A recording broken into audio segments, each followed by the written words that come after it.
ঝালকাঠির কাঠালিয়ায় তিনবারের সাবেক প্রধানমন্ত্রী ও বিএনপি চেয়ারপারসন বেগম খালেদা জিয়ার আশু রোগ মুক্তি কামনায় দোয়া ও মিলাদ মাহফিল অনুষ্ঠিত হয়েছে। ঝালকাঠির প্রতিনিধি মোহাম্মদ মাহিন খান জানান, সোমবার বিকেলে পূর্ব ছিটকি দারুল কোরআন তৈয়বিয়া হাফিজিয়া মাদ্রাসা কর্তৃপক্ষের উদ্যোগে এ আয়োজন করা হয়। অনুষ্ঠানে প্রধান অতিথি হিসেবে উপস্থিত ছিলেন সাবেক কেন্দ্রীয় ছাত্রনেতা গোলাম আজম সৈকত। তিনি বলেন, এভার কেয়ার হাসপাতালে চিকিৎসাধীন বেগম খালেদা জিয়ার সুস্থতা এখন জাতির কামনা।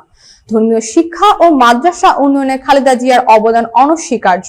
আলেম সমাজের জন্য তিনি সব সময় সহায়ক ছিলেন, তাই আজ দেশব্যাপী দোয়া তার করা হচ্ছে। দোয়া পরিচালনা করেন মুফতি নাসরুল বিন তৈয়েব।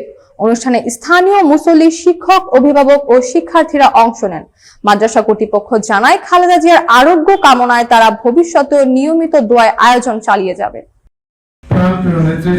অবস্থা সম্পর্কে তিনি তিনবারের প্রধানমন্ত্রী ছিলেন এই দেশের, যিনি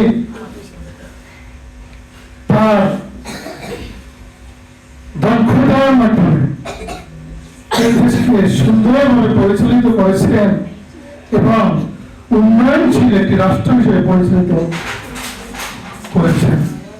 এবং বিশেষ করে তিনি সকল আলেম ওলামাদের শ্রদ্ধা করতেন।